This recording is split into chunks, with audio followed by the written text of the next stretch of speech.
Comienzo la clase de hoy, que está relacionada con todo lo que vimos la semana pasada. ¿Se acuerdan que iniciamos la semana y la completamos después con el tema de la aplicación de las normas jurídicas? Ahí vimos los problemas que produce para el juez en su actividad judicial, siempre el programa en la mano, los problemas que produce al juez la aplicación del derecho. ¿Por qué? Porque sabemos que el juez es la autoridad principal en la aplicación del derecho. Y los problemas fundamentales los vimos en el punto 1 del tema 9, que eran distintos problemas. Entre todos ellos aparecía uno que se llamaba interpretación. Justamente ese es el que vamos a trabajar hoy. En el punto 2 del tema 9 veíamos la teoría de la argumentación jurídica, totalmente vinculada con la actividad del juez y totalmente vinculada a la interpretación. Tan es así que hoy, o en la clase que viene, cuando veamos los cánones o los criterios de interpretación, vamos a ver cómo esos criterios de interpretación se convierten en tipos de argumentos y responden a los problemas que estudia la teoría de la argumentación. Ya saben ustedes que es una teoría y por lo tanto es un conocimiento que pretende describir, sistematizar y lograr un desarrollo del tema de la argumentación jurídica, contando cómo los jueces realizan esa actividad. En algunos casos también pueden dar indicaciones a cómo debe ser realizado, en cuyo caso estamos hablando de distintos tipos de estudios. Uno es descriptivo y el otro es prescriptivo. Bien. Pero vamos ya a la interpretación de las normas jurídicas, con lo cual pasamos al tema 10. El tema 10 nos pide un concepto de la interpretación y ya comenzar a estudiar los problemas lingüísticos y lógicos que se presentan con la interpretación. El concepto de interpretación ya lo vimos la semana pasada. Habíamos hablado de que era desentrañar el sentido y el alcance de las normas, con miras a su aplicación. Recuerden ustedes que el juez tiene que, cuando va a dictar una resolución, encontrar la norma aplicable para el caso que está sometido a juzgamiento. Y para encontrar la norma tiene que hacer una teoría interpretativa en virtud de la cual pueda establecer el sentido y el alcance de la norma que va a aplicar. Quiere decir que generalmente el juez va a realizar esta actividad sobre todo cuando aparezcan dificultades o, como diría McCormick, problemas de interpretación normativa, que tenemos la norma, pero la norma ofrece dudas, poca información, o información que puede ser mirada desde distintas ópticas. Entonces, ahí va a aparecer el tema de la interpretación. Pero en realidad, ¿por qué aparece tan fuertemente el tema de la interpretación en el derecho? ¿Y por qué podemos llegar a decir que el derecho es prácticamente, como la interpretación, uno de sus problemas fundamentales? ¿Por qué? Porque el derecho se expresa en un lenguaje. Las normas normalmente son normas escritas y por lo tanto esa escritura está plasmada en determinados códigos, gestos, leyes, etcétera, con un lenguaje que es el lenguaje natural, es decir, el lenguaje que usamos todos los días en cada una de las sociedades en donde un orden jurídico se da. En el caso nuestro, por supuesto, es el lenguaje español, castellano, y por lo tanto es el lenguaje natural, el lenguaje que hablamos normalmente. Ese lenguaje es utilizado porque es interesante que el público, que los ciudadanos, que la sociedad, que el pueblo conozca lo que las normas jurídicas establecen. Naturalmente, nadie conoce ni siquiera ustedes cuando sean abogados van a conocer todas las normas y todo el derecho vigente, porque eso sería tener una omnicomprensión y conocimiento imposible de pensar. Pero, de todos modos, cuando uno toma un texto normativo, tiene que ya tener el bagaje de conocimientos que nosotros estamos ofreciendo ahora para que pueda realizar una buena interpretación. Teniendo en cuenta, entonces, que el lenguaje, si bien es el lenguaje natural, aparece también en el derecho el lenguaje o cierta terminología técnica. Nosotros en este caso hablamos de terminología jurídica, es decir, términos que a veces son propios del lenguaje común y coinciden con el significado que se le da habitualmente en la sociedad. Pero otras palabras a veces son del lenguaje común, pero tienen un significado muy diverso. Son palabras mucho más técnicas. Por ejemplo, la palabra prenda es una mujer en el Martín Fierro, es una ropa, y cuando nosotros hablamos de prenda en el derecho, en realidad lo que hablamos es de un contrato de garantía. Así que miren la diferencia que puede haber. Están en el lenguaje común, por ejemplo, la competencia. La competencia en el lenguaje común hablamos de la competencia deportiva. Sin embargo, en el lenguaje jurídico, competencia es la capacidad que tiene una autoridad para obrar dentro de su esfera de decisión. Fíjense que es absolutamente distinta el uso de la palabra siempre y cuando sabemos que son del mismo lenguaje y tienen distintas significaciones en el lenguaje habitual. Hay otras palabras que no se encuentran en el lenguaje común. Por ejemplo, la palabra hipoteca. La palabra hipoteca es una palabra muy propia del derecho que implica que se está hablando de una forma de garantizar una determinada operación, pero esa palabra no se encuentra, no se usa en el lenguaje común. Bien, a veces hay palabras también que tienen distinta significación y que esa significación, tanto en el lenguaje natural como en el lenguaje técnico, sí tienen diversas aplicaciones. Por ejemplo, ya hemos visto la palabra prescripción, que puede usarse para referirnos a una norma. Una norma sabemos que es un tipo de prescripción.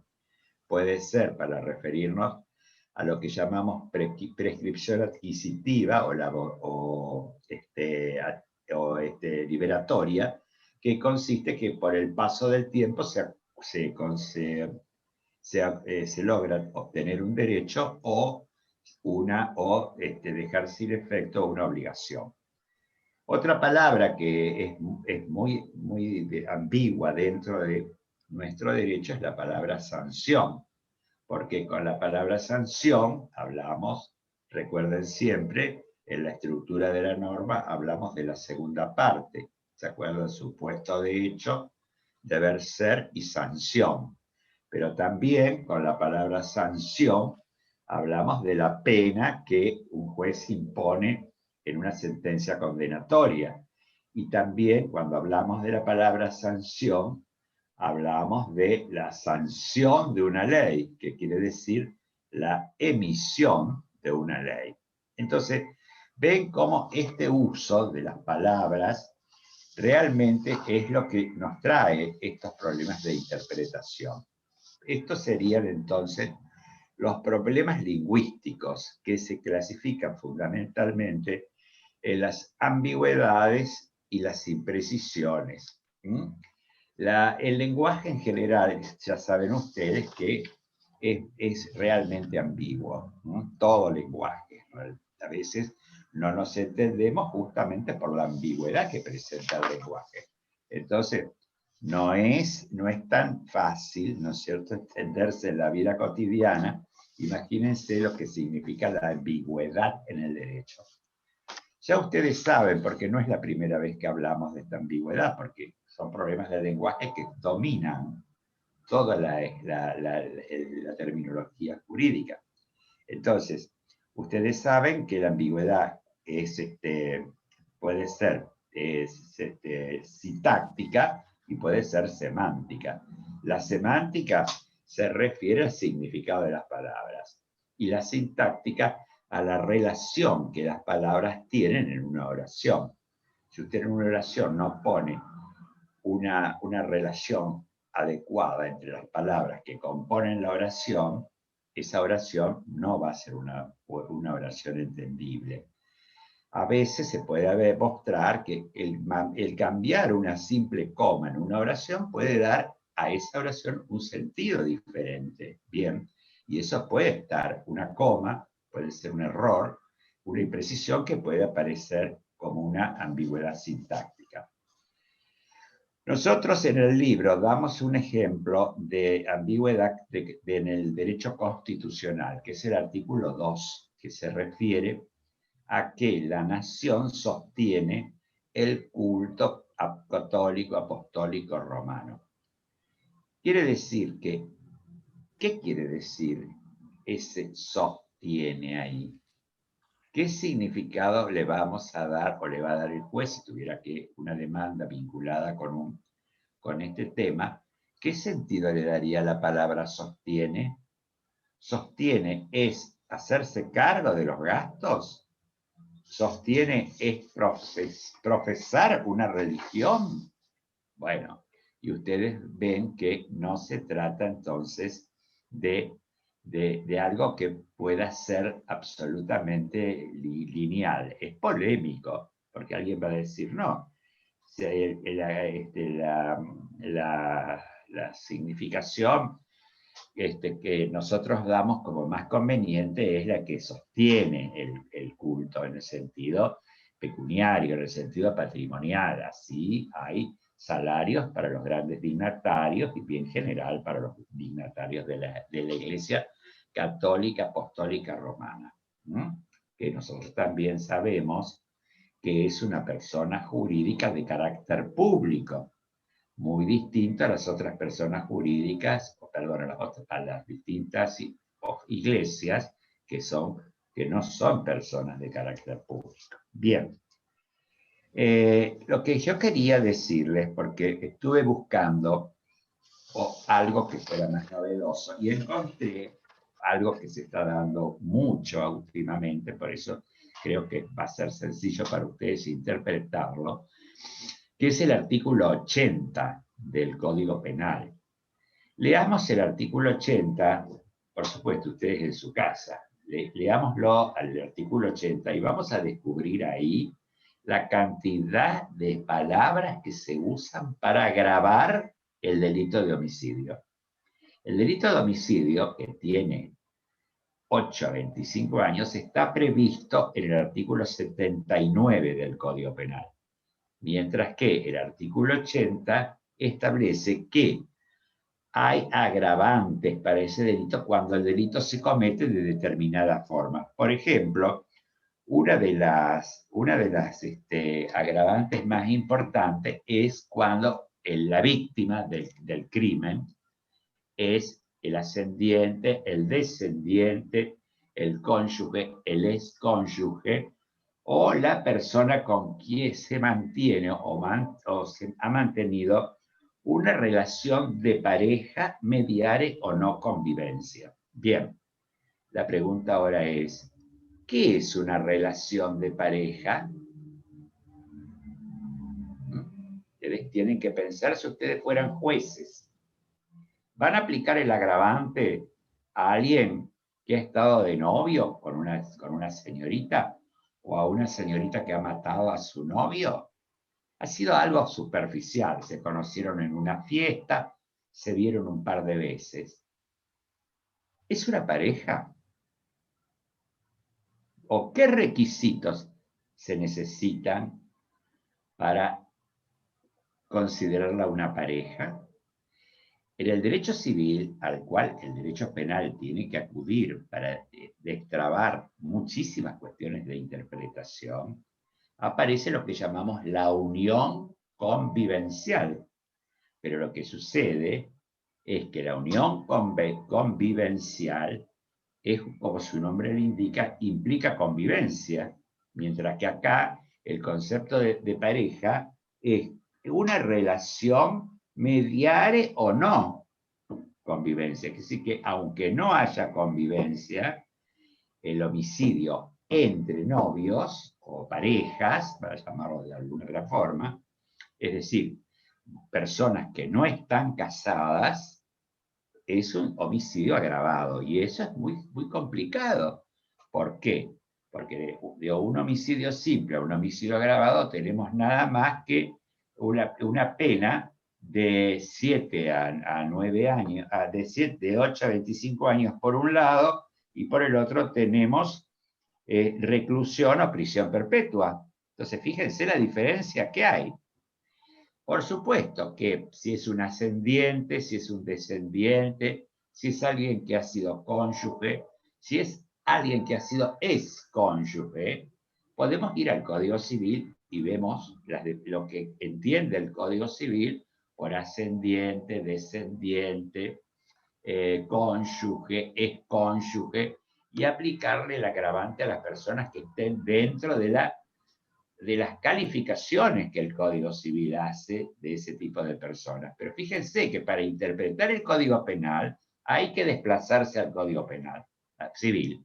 Lo mismo, por ejemplo, si se tratara del hurto.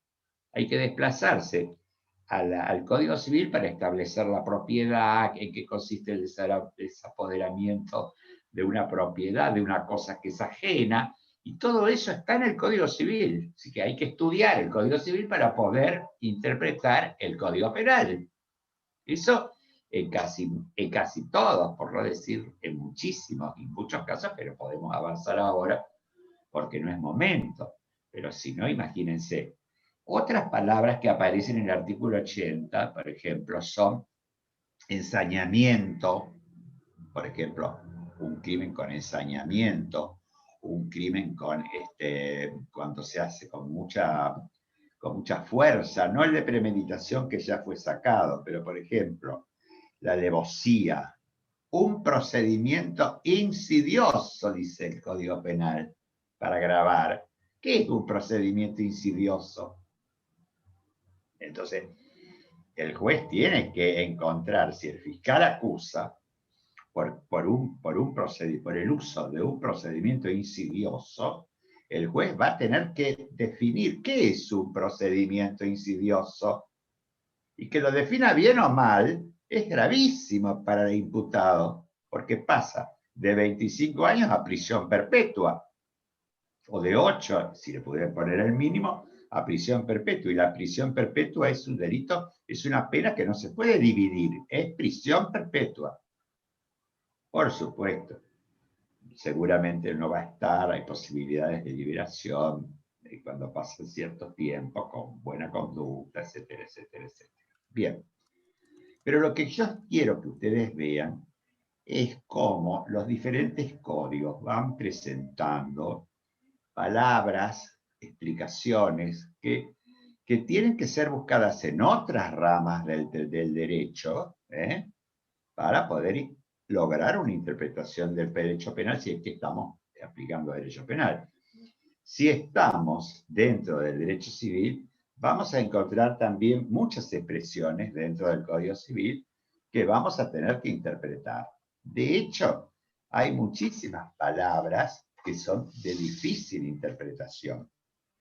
Y luego, por esto podríamos ver que esto para la ambigüedad estaría bien, pero además de la ambigüedad, están lo que llamamos las imprecisiones, que las imprecisiones también son complicadas, porque es lo que llamamos la vaguedad. El lenguaje es ambiguo y también vago. La ambigüedad puede ser vista desde un plano intencional, con S, que viene de intención, de la cantidad de intención o connotativo, o en un plano extensional o denotativo. El plano, que llamamos intencional, refiere a todas las propiedades con las cuales hemos definido un determinado término o concepto. Y el plano extensional o denotativo refiere a qué objetos o sujetos o situaciones va a ser aplicable el concepto.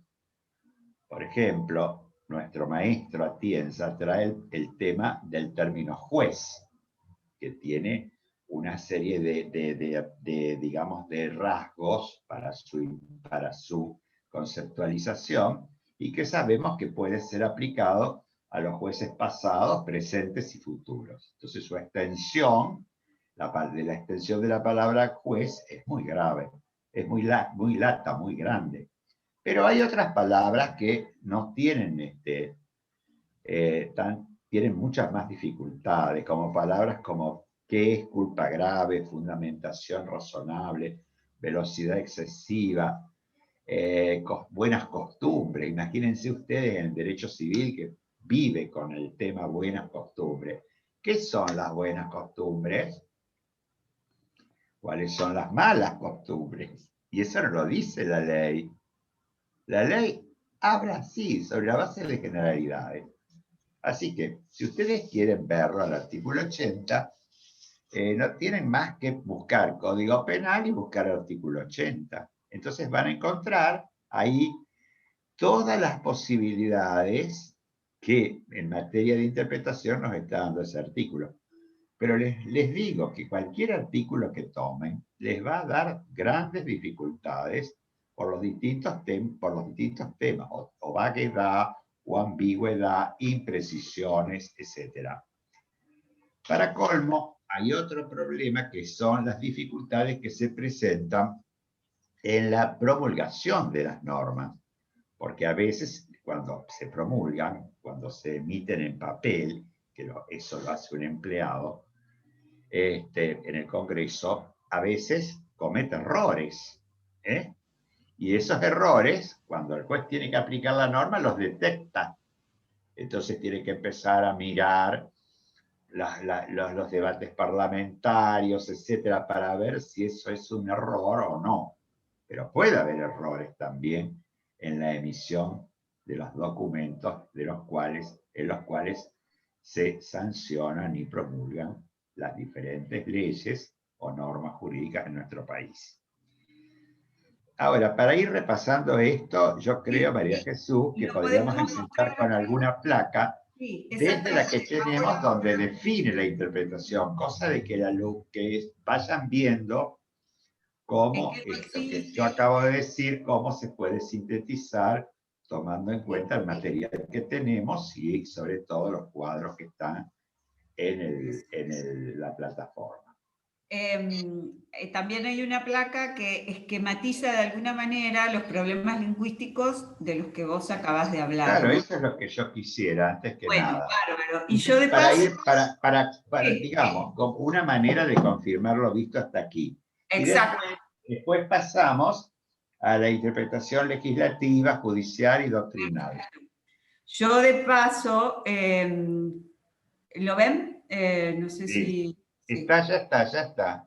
Perfecto. Esto es lo que acabo de hablar yo. Exacto. Ambigüedades, vaguedad. Acá vemos, incluso con algunos ejemplos. Claro. Lo que quería hacer solo un comentario agregado a lo que vos hablabas, que bueno, muy bien referías que por supuesto las normas se expresan, estamos pensando en las normas escritas, ¿no? Que son su mayoría en un lenguaje natural y en un lenguaje técnico, y que tenemos en cuenta las palabras y su significado y el modo en que se ordenan esas palabras. Por eso Eloy hablaba de las ambigüedades que pueden ser con relación al significado de las palabras y en relación a los signos, ¿no? Hablaba de la presencia o ausencia de una coma en una oración puede cambiar el significado de la oración. Entonces, la interpretación Pretende, ahora vamos al concepto, pero pretende desentrañar el significado, no de la solamente, el significado del texto, de la oración, del texto en el que se expresa la norma. Y eso, por supuesto, depende del significado de las palabras y de la oración en su conjunto, que está determinado por el significado de las palabras y por los signos de puntuación. Porque las palabras, como decía Eloy hoy, son símbolos, no signos, son símbolos. Esos símbolos representan una realidad, y acaba el comentario que quería agregar, de un modo convencional. Entonces, no es cerrado como puede ser un signo de la matemática, ¿no? Entonces, nosotros trabajamos con palabras cuyo significado varía, tiene problemas, y a su vez, acaba lo que yo quería comentarles, las palabras son una expresión del lenguaje, y el lenguaje es una de las principales manifestaciones de la cultura. La cultura siempre es dinámica, de ninguna manera estática. Basta con mirarnos a nosotros mismos, a los hombres, actuando el grupo, incluso a nosotros mismos individualmente, cómo la dinámica de las sociedades en que vivimos hace un cambio en nuestra percepción, en nuestros sentidos, en la asignación de significados a hechos, a situaciones y por supuesto a palabras. Entonces, estos problemas que denominamos lingüísticos y que de alguna manera los esquematizamos aquí con ambigüedad, vaguedad o imprecisión o dificultades en la promulgación, tienen mucho que ver también con la impronta de los sentidos que culturalmente le vamos dando a las expresiones o a los símbolos con los que representamos la realidad.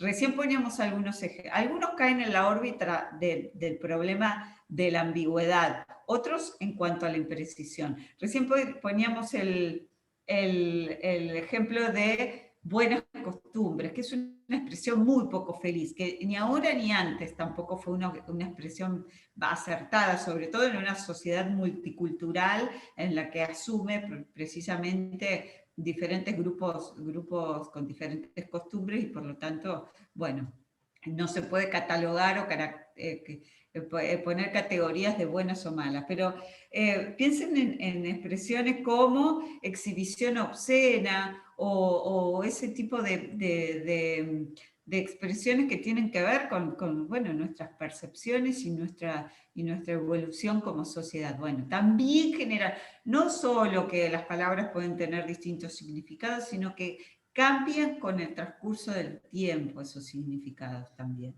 Bueno, bien. Entonces acá lo que tenemos es esquematizado un poco esos problemas lingüísticos, es decir, tienen que ver con el lenguaje. Y entonces decíamos, bueno, vamos a plantear Está bien. Y el volviste correr, para atrás. Este es el concepto. claro, el correr de lo que sigue con esta actividad Perfecto. concretamente. A ver, como Otra decía cosa que yo no Eloy, dije es el artículo 2, pero ya lo he dicho en otras acá, oportunidades, que es este.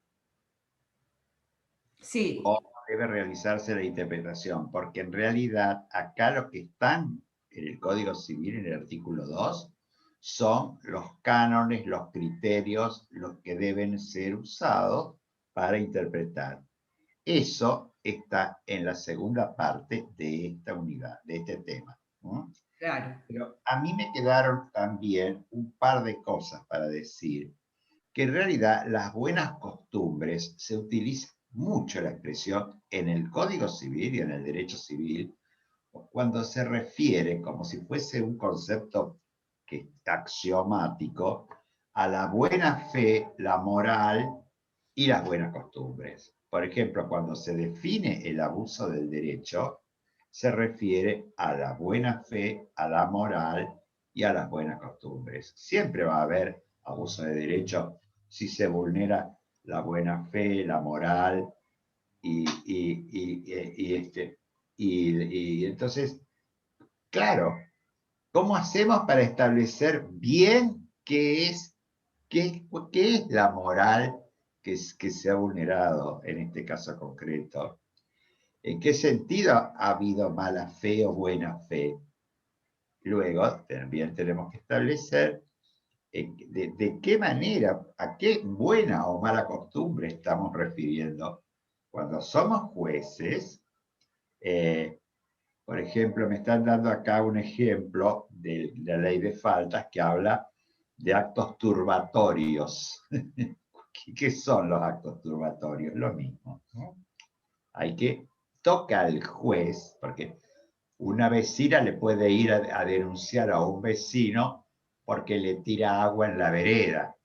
¿Eso es un acto turbatorio de que un vecino le realiza a otro, por ejemplo? Eso lo tiene que establecer el juez. Y fíjense entonces la dificultad que hay en la interpretación.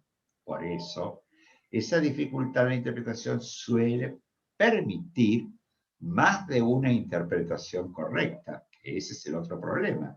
Porque de este problema de poder existir más de una interpretación correcta, puede surgir eventualmente para adelante una jurisprudencia contradictoria, como ya lo hemos visto. Fíjense que vamos unificando los temas. Otro tema que quería decirles, y ahora podríamos pasar al anterior, a la vaguedad, María Jesús, Sí, sí. es que la vaguedad y la imprecisión, leemos en un artículo de un filósofo argentino muy importante, que fue Carrió, que él toma la metáfora de una linterna que se apoya sobre una mesa. Si usted apoya una linterna, la prende, pero no la apoya, sino que la coloca sobre una mesa, pero sosteniéndola, va a ver que la linterna marca un haz de luz en la mesa, por ejemplo. Y que a partir de ese haz de luz, la luz empieza a difuminarse hacia afuera. Entonces, esta metáfora sirve para determinar que hay términos que tienen una interpretación clara. ¿Cuál sería? La interpretación clara sería la que está bien iluminada por la linterna. Pero hay otras interpretaciones posibles que están menos iluminadas, pero están. Hagan ustedes la operación con una linterna y van a ver que no necesitan ni siquiera hacerlo sobre una mesa. Lo pueden hacer sobre una pared, sobre un piso, sobre cualquier lugar. Van a ver que hay siempre un círculo que tiene mayor claridad. Entonces, sigue siendo difícil porque eso es un problema de vaguedad muy grande, ¿no es cierto? Y sobre todo una gravedad que se refiere a lo extensional, ¿no? Por ejemplo, se pone la palabra alto. ¿Qué es una persona alta? ¿No? Miren qué problema. Porque hay gente que se cree que es alta y mide 1,65, otros 1,70, otros 1,80. ¿Cuál es el concepto claro de persona alta? Ustedes me dirán, puede variar en una mujer, en un hombre, es subjetivo, pero fíjense que lo ponemos de ejemplo porque es un ejemplo que no nos pondríamos seguramente de acuerdo. Porque yo, por ejemplo, diría que un hombre alto mide 1,80, por ejemplo. Con las mujeres no me meto. Pero un hombre alto creo que me diría 1,80, pero no lo sé. Pero a lo mejor uno de 1,75 no está en la luz clara, pero está ahí en el costadito, alrededor, ¿vieron? Del haz de luz. Y uno que tiene 1,70 también. Ahora, el que tiene 1,50, ese pobre es el famoso petis. Bien. Ven entonces cómo con la linterna y la palabra alto pudimos hacer este juego de imaginación para que ustedes comprendan las dificultades que tiene la vaguedad en el lenguaje y sobre todo en este caso en el extensional o denotativo. Porque a lo mejor podríamos encontrar propiedades para alto, pero ¿a quién después le aplicamos ese concepto de alto o esa terminología de alto? Y lo que Y me ahí hay, faltó a mí también fue hablar de los problemas lógicos. sí, Los ahí hay problemas ejemplos como es más, ustedes, perdón, que es como más, Ahí hay ejemplos que son más propios y, de las expresiones normativas, ¿no? Claro. Fíjense, así como alto o bajo, uno podría mostrar otro ejemplo como es lejos o cerca. Bueno, en una norma puede estar Sí. la expresión lejanía o cercanía. Hay situaciones en que es claro que es lejos, bueno, zona de luz. Situaciones que es claro que es cerca, pero hay una zona gris. Bueno, en una ley concretamente se establece como requisito para la aplicación de un agravante de responsabilidad en los delitos penales, la ley de violencia en espectáculos deportivos, y establece como uno de los requisitos que tienen que ver con el lugar en donde se haya producido el hecho, que sea en las inmediaciones del estadio en donde se llevó a cabo el evento deportivo. Bueno, inmediaciones es una palabra que la podemos asociar a la idea de lejanía, cercanía. Y fíjense cómo es una palabra que presenta una imprecisión. Hay casos en que no hay dudas, en que no están las inmediaciones, cuando es, por ejemplo, en una ciudad vecina. Hay casos que no hay dudas que es la zona de luz, si el hecho se produce en la puerta o en la esquina del estadio. Pero hay una zona gris. Bueno, fíjense, está la palabrita en una norma y el resultado de la interpretación de hasta dónde llegan las inmediaciones puede determinar que a una persona se le aplique o no el agravante de la responsabilidad penal. ¿Se dan cuenta ustedes? Entonces es un tema lo vemos como un tema de interpretación con la repercusión práctica que tiene la determinación de ese significado o ese sentido en la norma. Duda razonable, también, emoción violenta, es decir, se comprende el significado de la palabra, todos sabemos lo que es una inmediación, es una cercanía, es los lugares que están contiguos, etcétera, pero concretamente, y la interpretación busca establecer el significado o el sentido de esa palabra o esa oración con relación al caso concreto. Al juez le interesa en un caso concreto establecer si ese hecho de ese delito de homicidio o de lesiones que se produjo con posterioridad a un partido de fútbol, ocurrió en las inmediaciones o no. La doctrina pensará en casos hipotéticos o en el sentido más abstracto del significado de inmediaciones. ¿Entienden? La tarea del juez, ahora vamos a ver los distintos autores de la interpretación, pero es, a la luz del caso concreto, establecer y dar precisión a ese vocablo o a ese término que es impreciso. Bueno, como eso, un montón. Emoción violenta, debido cuidado, bueno, cuidado, debido cuidado, ¿se dan cuenta? Son expresiones, bueno, que para citar ejemplos que son concretamente de normas reales. Bueno, Bueno, María Jesús, si me sí. permitís completar este tema y después te doy para que vos te tengas con otros temas. Terminamos luego con los lógicos, sí. No, no, yo quería decir que los problemas lógicos no los vamos a dar porque son todos problemas que Ya ustedes vistos, conocen. ya vistos. Porque las antinomias, ya saben lo que es, son las contradicciones entre normas y saben que hay principios que no son normas, sino que son construcciones de la doctrina que establecen qué normas se debe aplicar cuando hay contradicciones normativas. Las lagunas, ustedes saben que son vacíos y es toda una unidad que vemos la semana pasada, la que viene. Y las redundancias normativas, como su nombre lo indica, es que sobre el mismo tema haya una o dos normas que estén allí. Pero como no perjudica en realidad para nada, lo único que puede hacer es que el juez se sienta atentado a pensar por qué hay dos normas, pero de todas formas, si son iguales, redundancia es que redundan en más. Si hay redundancia normativa, no es un problema que pueda ser insuperable. Ninguno de estos problemas es insuperable, ninguno, sobre todo los lógicos, pero los otros tampoco, porque termina el juez como tiene que fallar el caso, el juez está obligado a fallar. No puede decir, yo no voy a resolver este caso porque no sé qué quiere decir inmediaciones, o no sé qué es, como qué debo entender por relación de pareja.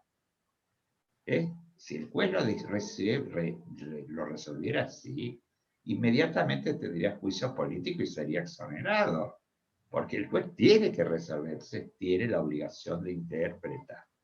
Con lo cual creo que ya podemos dejar estos eso temas. mismo era la referencia que iba a hacer, son temas que ya... Pero yo te pediría que avancemos, porque ya es las 9 menos cuarto, o menos 10, y que avancemos rápido a los autores de la interpretación, que también es interesante, y a los resultados de la interpretación. Y a partir de ahí ya creo que vienen otros temas que podemos enfocar la clase que viene. Bueno, bárbaro. Bueno, a ver, sintéticamente, como ustedes se imaginarán, cuando hablamos de autores de la interpretación, es quién es el sujeto o el operador que lleva a cabo esta actividad. Entonces, nosotros arrancamos este tema 10 planteando que la interpretación es una actividad que se hace frente a la norma y que la finalidad que tiene es establecer su significado y alcance.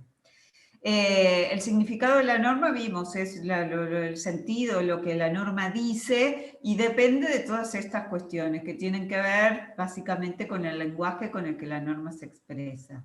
El alcance de la norma significa que, bueno, la interpretación también como resultado va a determinar a qué casos alcanza, regula. Dijimos que la norma establece de modo abstracto y genérico los casos a los que refiere, a los que debe aplicarse. Bueno, ese es el alcance de la norma. Cuando pensábamos en una clasificación del ámbito personal de validez en normas generales y particulares, decíamos, las normas generales son las que regulan un número indeterminado de casos. Bueno, ese es el alcance de la norma. ¿A quién está referida? ¿Qué está regulando? Las normas particulares, uno o varios casos determinados. Bueno, entonces, teniendo en cuenta que eso es la interpretación y esa es la búsqueda que hace la interpretación, nosotros pensamos en, bueno, ¿quién realiza la interpretación? Bueno, la interpretación puede ser auténtica, que se denomina porque la hace el propio creador de la norma y es la denominada legislativa. Interpretación doctrinaria, que es la que, como ustedes se imaginarán, hace la doctrina, y la interpretación judicial, que es la que a nosotros nos interesa y sobre la que refiere nuestra reflexión y nuestro tratamiento. A ver, la interpretación legislativa, ustedes dirán, ¿cómo que los legisladores, que son el órgano del Estado, que interviene en el proceso de la creación de las leyes, o sea que acá nos estamos refiriendo a la interpretación de normas legales?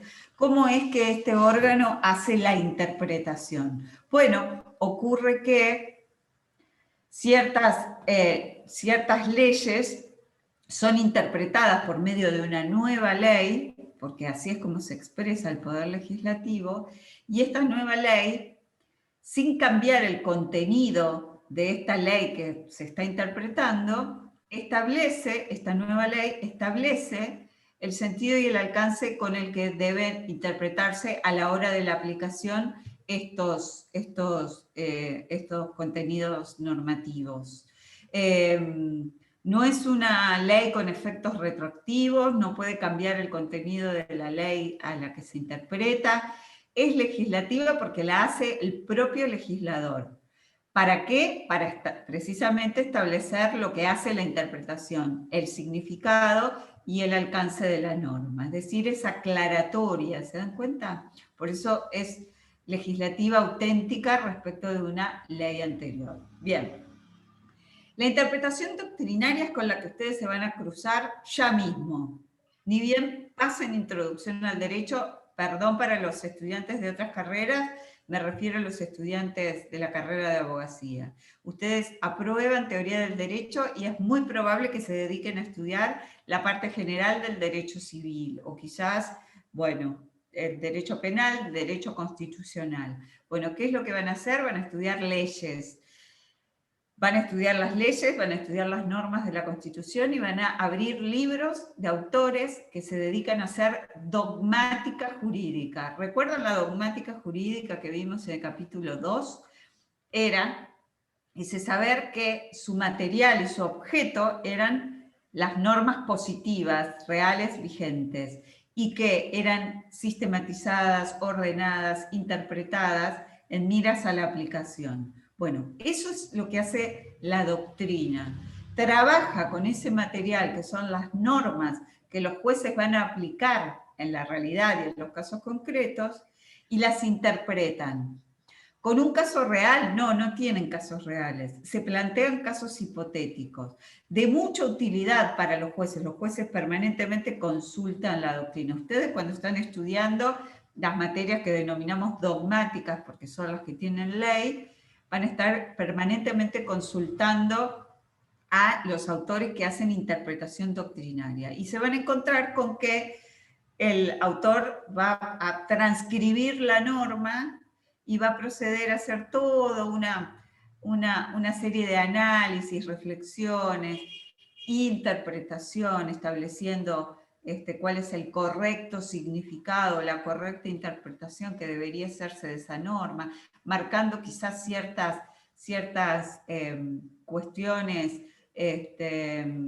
de sintaxis, etc. Bueno, y esas conclusiones constituyen el material del que se van a avalar los abogados en cuanto les favorezca esa interpretación, los jueces para construir sus argumentaciones, etcétera, etcétera. Eso es la interpretación doctrinaria. ¿Es vinculante? No, no es vinculante. Sin embargo, tiene muchísima utilidad. ¿Es en relación a casos concretos? Tampoco.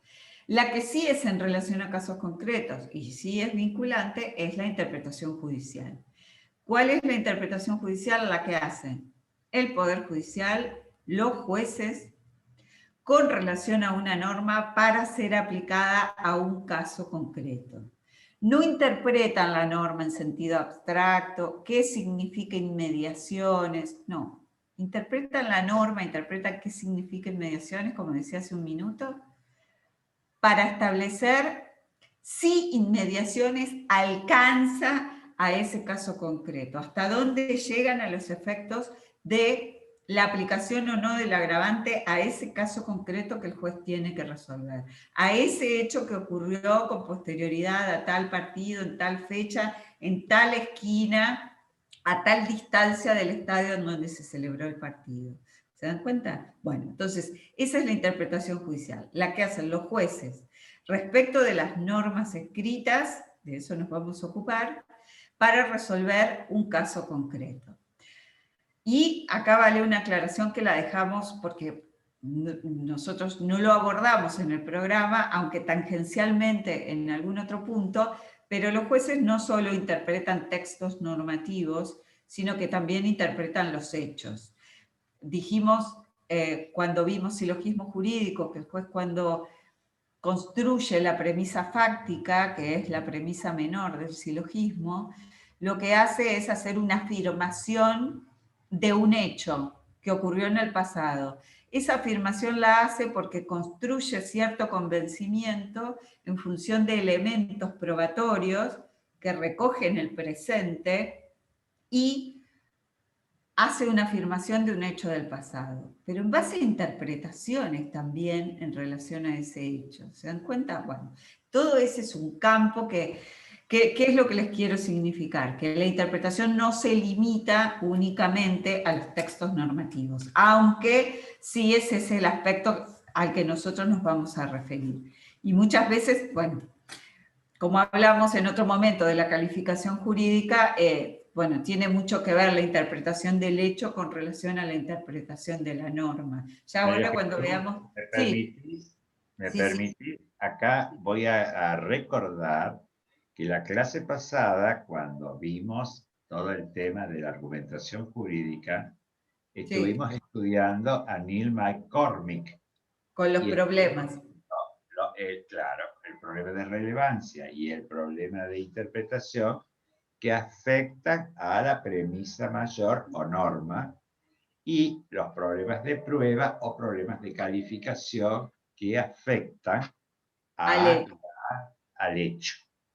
Y hoy, en el ejemplo que hablamos de la relación de pareja, fíjate vos que aparece todo este tema del hecho, porque en realidad la relación de pareja es un hecho. Por Está, supuesto. está explicitado en una norma, pero va a haber que probar la relación de pareja y va a haber que probar ese hecho. A Claro. veces van a ser solo hacer alguna disquisición intelectual, para los cuales nos ayuda mucho la interpretación doctrinaria. Por Claro. ejemplo, si tenemos un problema por ejemplo, un homicidio agravado, por ejemplo, porque ha sido con violencia excesiva, etcétera, eso vamos a tener que buscar la interpretación que los autores hacen de ese término. ¿Por qué? Porque empiezan a hacerse interpretaciones que ganan territorio con la historia y con jurídica de cada cultura y en cada país. Y esas interpretaciones después se consideran como axiomáticas e integrantes un poco del derecho. Claro. Por eso, Bueno, por muchas de eso, las palabras que están mencionadas en el artículo 80, si vamos a la doctrina, van a tener una explicación.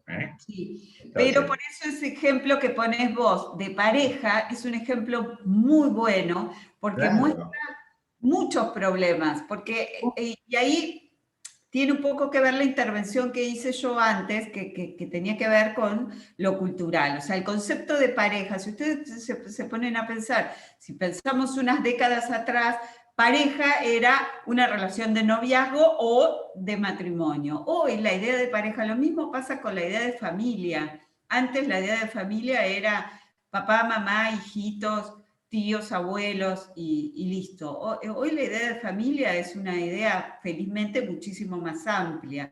¿Se dan cuenta? Bueno, ¿y eso qué tiene que ver? Con la asignación de sentidos que con el transcurso del tiempo y la dinámica que implican las relaciones de los hombres van cambiando. Y eso influye sobre los sentidos o significados que les damos a las expresiones. Entonces, pareja es un buen ejemplo porque muestra cómo el juez, en ese caso, a los fines de la aplicación de una norma, interpreta un hecho o una realidad, si ustedes quieren, o una dinámica de relaciones o de vínculos, interpreta el significado o la expresión normativa y muestra, por eso me acordaba cuando recién hiciste referencia a los problemas de McCormick, que nosotros, si bien McCormick categoriza en que tienen que ver problemas con el hecho o problemas con la norma, el problema de calificación también es un problema que tiene que ver con la norma, y a eso iba el comentario que hacíamos recién, porque precisamente cómo se califica jurídicamente un hecho tiene que ver con, en función de cómo esté configurado, que se tenga por cierto lo que ocurrió, tiene que ver cómo se lo subsume en un esquema normativo en función de la interpretación que se le dé a la norma y que se entienda que ese hecho cae dentro del campo de regulación de la norma. Entonces, la calificación jurídica es jurídica porque va a ser una figura jurídica en función de lo que dicen las normas. Entonces, no solo es un problema de hecho o de cómo se interpreta un hecho, sino cómo se lo califica a la luz de las normas. El ejemplo que pone McCormick es el de si una situación es una injuria grave o es adulterio, cuando una mujer se insemina de semen de un banco de semen distinto del marido. Entonces ahí, bueno, hay un hecho que hay que ver cómo se lo califica jurídicamente. Bueno, en fin, se van representando ustedes lo complejo que es el mundo de la interpretación y que, bueno, en algunos casos eso es lo que seguramente conversaron ustedes el jueves pasado, convierten al caso en un caso difícil y que claro. seguramente abultará los considerandos de esa sentencia, es decir, la parte en la que el juez expone los argumentos, las razones, cómo resuelve ciertos problemas, etc. Entonces, Bueno, vamos a pasar a los resultados de la interpretación. Acá Porque están ya los resultados. nos queda Sí. poco tiempo, ¿eh? Sí, solamente muestro estas dos placas. Los resultados tienen que ver con el alcance, por eso recién me interesaba hacer esa referencia. Sí, sí, ya, muy bien. La interpretación también es una actividad que tiende a establecer si ustedes quieren, una respuesta binaria en cuanto a sí o no. El caso concreto que es real, que el juez tiene que resolver, ¿entra o no entra en el campo de regulación de cierta norma? ¿Recuerdan en el capítulo 9 que decíamos una de las primeras actividades fundamentales que el juez realiza es la determinación de la norma aplicable? Bueno, esa determinación de la norma aplicable es un ida y vuelta con el hecho. ¿Por qué? Porque el juez lo que está tratando de ver cuando determina si la norma es aplicable o no, es si ese hecho puede ser subsumido en el dado A de la norma, es decir, en el supuesto de hecho de la norma, en la parte de la norma en la que se dice el que matare a otro, el que se apoderare de lo ajeno, etc. ¿Entienden? Entonces, la determinación de que el caso concreto cae en el campo de aplicación de la norma es la determinación del alcance de la norma, o en todo caso, hasta dónde alcanza la regulación de la norma. Y ahí aparecen estas tres posibilidades. Hay normas que se dice que son de interpretación literal, también se denomina taxativa o declarativa. Declarativa. Tiene varios nombres. ¿Qué significa esto? A ver, cuando nosotros nos queremos referir a este asunto de los resultados de la interpretación, decimos que las normas tienen palabras, que son con las que se expresan, pero que también tienen un espíritu. Es decir, las normas dicen con palabras, pero a veces quieren decir más o menos, quieren decir otra cosa. Muchas veces nos pasa, ustedes piensen en ciertos malos entendidos o ciertos intercambios, que uno dice, no, te quise decir, bueno, a las normas les pasa lo mismo. Pero las normas de interpretación literal, podemos decir que sus palabras coinciden con su espíritu. Es tal cual lo que la norma dice con lo que la norma quiere decir en cuanto al alcance.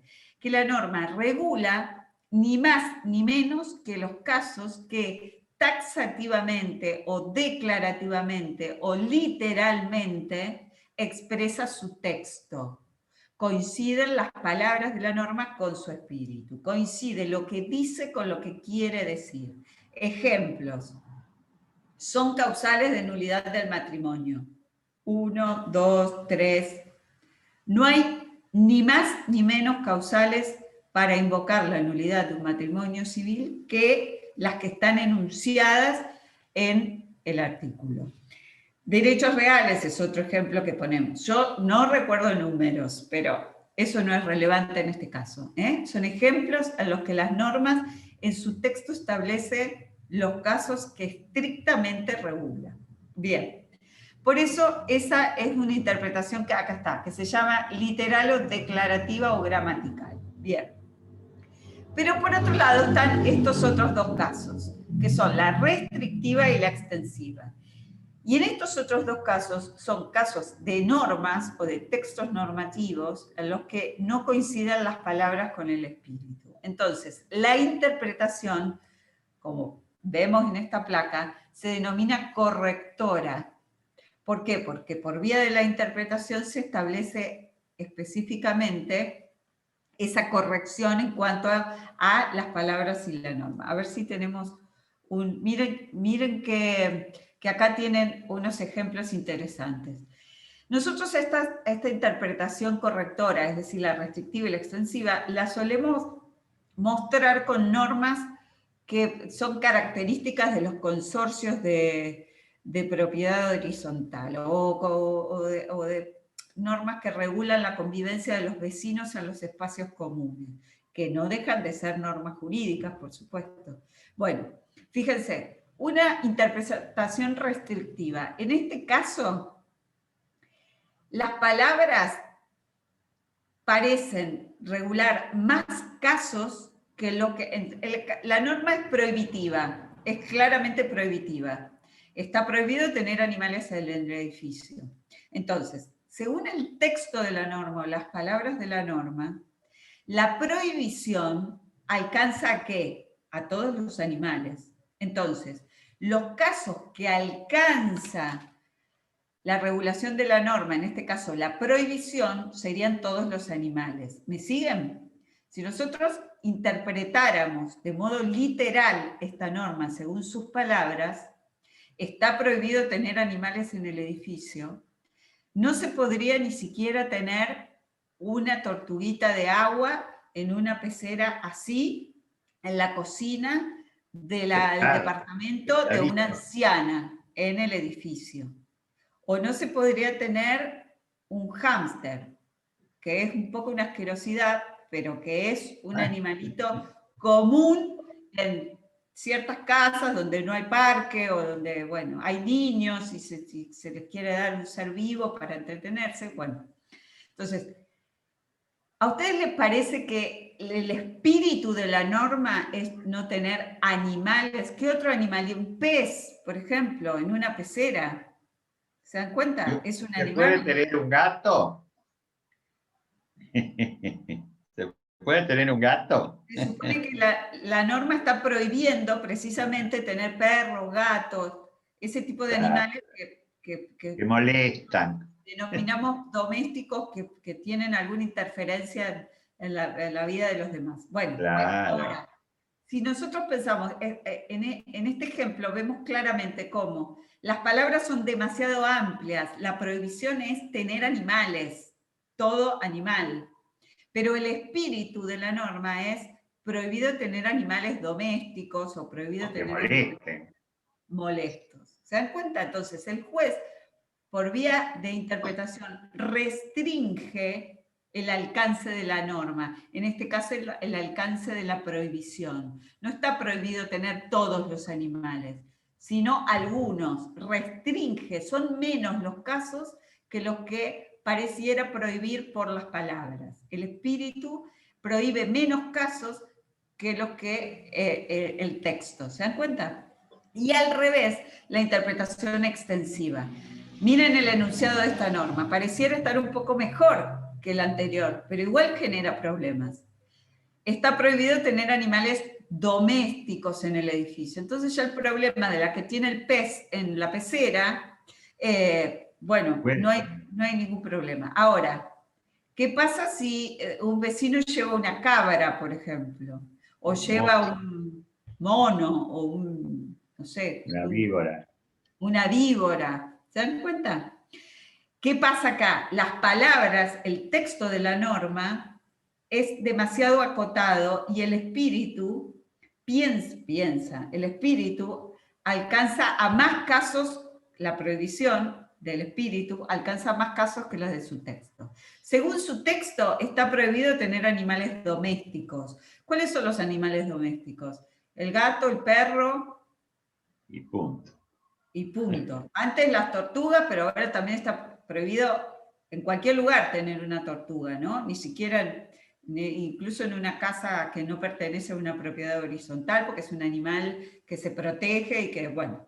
Pero animales domésticos son pocos los casos, ¿entienden? Y en realidad el espíritu de la norma es no tener animales ni domésticos, ni salvajes, mucho menos, por supuesto, ni molestos. ¿Se dan cuenta? Entonces acá, si la vecina llevó una cabra, la interpretación es extensiva, extiende la prohibición, no solo a los domésticos, perro, gato y no sé qué otro puede haber, sino que a los domésticos y a todo animal molesto. ¿Se dan cuenta? Por eso se denomina correctivos estos últimos dos casos.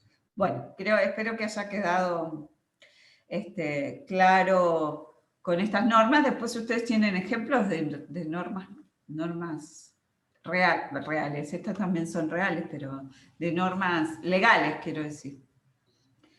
No sé, Eloy, Me parece perfecto. Lo que pasa es que no es tan sencillo tan rápido, porque está prohibido tener animales y en el otro está prohibido tener animales domésticos en el edificio. Por ejemplo, uno dice si se puede tener un conejo, dice Sebastián Avendaño, o que se podría tener, y un conejo no se puede tener. Entonces, porque el conejo, si uno puede decir, el conejo no es un animal doméstico, quiere decir que se podría literalmente. Sin embargo, el conejo no se puede tener porque es un animal molesto. Imagínense lo que es tener un conejo en el edificio. En un edificio que se prohibió el perro y el gato. ¿Cómo vamos a meter un conejo? Algunos pueden meter una yarará porque les gustan las víboras o Claro. los bichos del mar. Pero fíjense ustedes que, ¿por qué? Porque no son animales domésticos. La persona que quiso tener el conejo sostuvo que el conejo no es un animal doméstico. ¿Eh? ¿Por qué? Para poder tenerlo. Porque si el conejo se considera un animal doméstico, no lo puede tener porque está prohibido. ¿Mm? Y lo mismo pasa con la restrictiva. Está prohibido tener animales en el edificio. Acá no se puede tener ningún animal. Pero claro, que una persona tenga una pecera con 2 o 3 pescaditos, no es ningún problema. Me preguntan por los loros ahora. Claro, los loros tampoco son animales domésticos, los loros son animales salvajes. Imagínense si es un loro cantor, molesta. Como molesta el gato y como molesta el perro, y bueno, y dejemos a los animales tranquilos. Pero lo que importa que ustedes sepan es que una clase de interpretación restringe el texto, lo hace más chico, y otra lo extiende, lo hace más grande. Y eso se puede hacer por vía de interpretación. Naturalmente, nosotros ponemos estos ejemplos que son casi, digamos, de sencillez una extrema. elegancia, pero claro, ahí son ejemplos que son más bien didácticos, que no pretenden tener ninguna importancia desde el punto de vista jurídico, pero desde el punto de vista de didáctico sí, porque los ayuda a ustedes a tener un concepto de interpretación restrictiva e interpretación extensiva, que en realidad es lo que se les va a preguntar. ¿En qué consiste? Y hay que dar un ejemplo, un concepto de interpretación literal, otro de interpretación restrictiva y otro de interpretación extensiva. Y terminando esto, que me vas a acordar, porque digo que esto se puede preguntar en un examen, ya empezaron a preguntar cómo va a ser el examen. No se preocupen, ustedes lo que tienen que seguir es estudiando. En el momento oportuno, nosotros vamos a establecer las condiciones del examen. Así que tranquilos, no va a haber ningún problema. El examen va a ser nada menos que una evaluación basada en los contenidos que hemos dado. ¿De acuerdo? Pero por el momento no se preocupen, preocúpense por preparar la materia. Yo les agradezco, perdonen que ahora actué paternalistamente, pero de todos modos es lo que pienso. Discúlpenme si alguno no quiere mis consejos. Y finalmente yo me despido ya de ustedes, no sé si alguien quiere seguir conversando. Dice Laura que... El debate en el grupo, dicen, del examen es escrito, si es oral o escrito. Eso. El examen es predominantemente escrito. Puede haber alguna instancia oral en caso de duda. Después hay exámenes que, como son copias del libro o de otros textos, directamente les ponemos insuficiente 1. Así que no se tienten con eso, porque va el insuficiente 1, porque tenemos correctores que, poniéndole la frase, ya nos dice de qué libro sacaron ustedes el concepto. Así que construyan sus propios conceptos si quieren aprobar. Tenemos gente que acaban de rendir en mayo. Tenemos 2 casos con copias extraordinarias, porque directamente hicieron corte y pegue de la digitalización del libro. Y nosotros no somos tan tontos. Somos tontos, pero no tanto. Bueno, yo me voy. Sí, adiós, nos vemos el jueves. Nos encontramos el jueves. Que sigan todos bien, ¿eh? Chao. Hasta luego.